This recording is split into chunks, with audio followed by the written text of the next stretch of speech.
Okay, in this video we're checking out the Furious FPV Smart Power Case. This is a battery case for your FPV Fatshark goggles, and obviously you see here it takes the 18650 style lithium-ion batteries. So you just go inside here, I take these two screws out and pop this little cover off, and you stick two of those in there.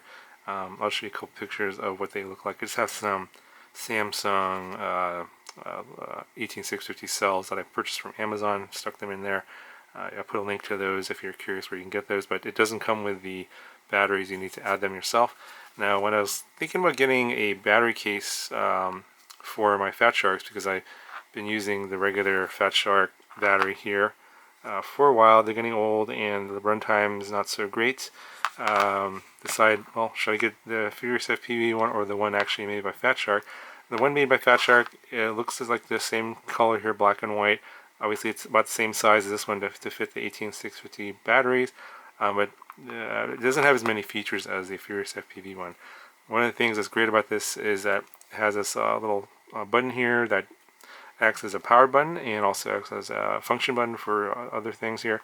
And it doesn't actually send any power out the barrel plug here until you turn it on. So, when you plug in your Fatshark goggles using the Fatshark battery, obviously your Fatsharks will power on, but here, we plug this in, and you can see here, nothing happens. There's no power coming out of the case, and that's great because then you can just leave this plugged in all the time, which I tend to happen to do quite often with these guys and end up draining the battery all the way because I just leave them plugged in and accidentally powered on. But in order to turn this on, you just basically press and then press again. So you press twice and then hold, and then the actual battery case will power on. So I'm going to show you that. And it looks like this, and you get this nice little readout here. Let's see if the camera can focus on it.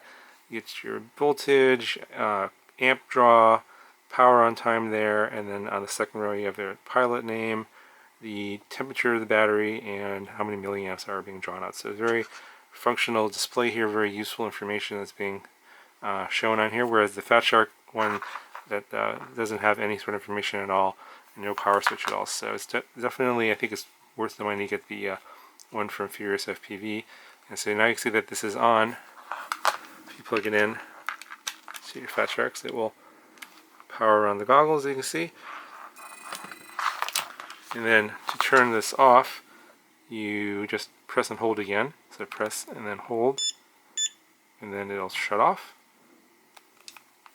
So I usually just leave this plugged in all the time, and then I just use the button on the case to turn the goggles on, as you can see there. Okay, so in addition to the nice little on-off button functionality, which is great, you can also change the settings in here, like for example the temperature reading if you want to change it to Celsius, whatever. Let me just show you that really quick. So instead of pressing and holding, you just press, and then you press again, and again, and again. So you press it 3 times, and then you get this menu. So if you just press it here, it'll just exit. But if you want to go back into the menu, press it 3 times. You have these different options here. It's a little bit hokey. So you have to long press to get to the next menu item. So that's your volume, I think, and so press to get into there. Or actually low voltage, sorry. So so basically my low voltage alarm is set to 7.1 volts. That's when the little buzzer inside here will start beeping. So let me go in here. So if I press that, it goes to 7.2. Let me go back, exit out of here, and then we'll go to the next item. So along the long press, and then HVE. I'm not sure what that says here. Let's go inside here.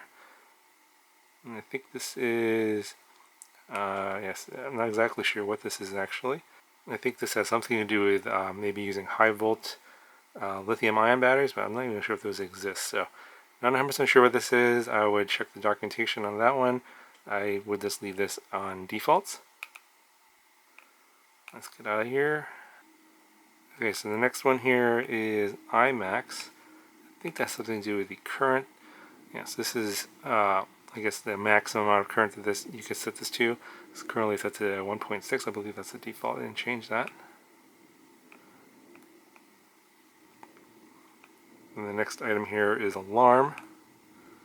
and set to 30 minutes currently. So I guess that means if this is powered on for 30 minutes and nothing, it's not, I guess if it's not connected to anything, I think it will actually shut off or it'll start beeping at you.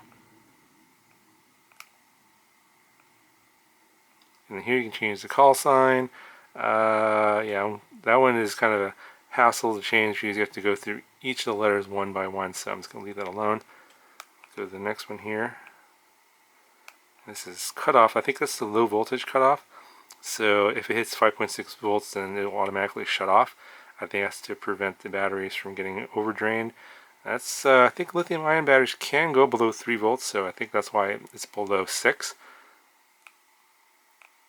Get out of here. The next one here is the temperature. I think this is where you can change it from Fahrenheit or Celsius. I'm going to leave it on Fahrenheit. And I think that's the last one.